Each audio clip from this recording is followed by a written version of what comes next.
তো হ্যালো বন্ধুরা, কেমন আছো তোমরা? আশা করি খুব ভালো আছো গাইস। আমি কিন্তু ভালো নেই। তো গাইস আমি চলে এসেছিলাম আজকে ফারমান বেঙ্গলিদার ওয়েডিং শ্যুটে। তো গাইস এই ভিডিওটা অনেকদিন আগেকার শ্যুট করা। তোমাদের এখন কমেন্ট আসবে যে কি কেন এতদিন পরে পোস্ট করলে।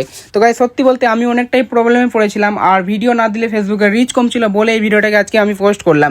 তো গাইস সত্যি বলতে এখানে ডান্স মানে পুরো সেরা লেভেলে হয়েছিল গাইস। আর পাবলিক দেখছো গাইস, মানে মাথা নষ্ট হয়ে গেছিলো এতগুলো পাবলিক দেখে। আর তারপর এইদিকে তো পুরো নাগিন নাগিন চলছিল, যেটা মেয়েদের ফেভারিট ডান্স। তো এই নাগিন নাগিন সঙ্গে কারা কারা ডান্স করেছো আমাকে অবশ্যই কমেন্ট করে জানাও, কারণ আমিও ডান্স করতে চাই নাগিন নাগিন সঙ্গে তোমাদের সাথে। তো গাইস সত্যি বলতে এদিকে আবার পাছাড়ের সং চলছিল, যেটা মানে আজকালকার ট্রেন্ডিং চলছিল। তো গাইস আমি চলে এসেছিলাম এখানে হালদি শট নেওয়ার জন্য। তো দেখছি এখানে মেহেন্দি চলছিল, আর মেহেন্দি পড়াচ্ছিল কেউ আরবি ওসমান দা। তো গাইস তারপরে এখানে বরযাত্রী পেয়ে গেলে এখানে দেখতে পাচ্ছ ফারমান দাকে পুরো মানে পুরো হ্যান্ডসাম লাগছিল গাইস, পুরো লুক চেঞ্জ। তো গাইস देखना भी तो होगा ना, शादी है भाई साहब, तो चेंज तो होना ही पड़ेगा। तो गाइस এখানে এবার গাড়িতে উঠে গেছিল ফারমান দা, আর দাদার মুখে তো পুরো লাড্ডু ফুটছিল গাইস, বিয়ে করতে যাচ্ছে, বিয়ে বলে কথা। তারপরে গাইস মানে ফাইনালি আমরা দেখতে দেখতে চলে আসলাম কিন্তু মানে ফারমান দার শ্বশুর বাড়িতে।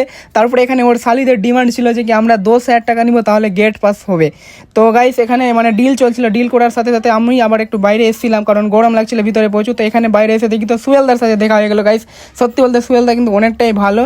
আসার সাথে সাথে আমাদেরকে খাওয়ার জিজ্ঞেস করলো, তো অলরেডি আমাদের খাওয়ার কমপ্লিট হয়ে গেছিলো গাইস। তারপরে আমরা বাড়ির জন্য বেরাচ্ছিলাম, তার সত্ত্বেও মানে অনেকগুলো ফ্রেন্ড চলে এসেছিলো দেখা করার জন্য। তো গাইস ভিডিওটা যদি ভালো লেগে থাকে তো লাইক কমেন্ট শেয়ার অবশ্যই ফলো রাখিও চ্যানেলে।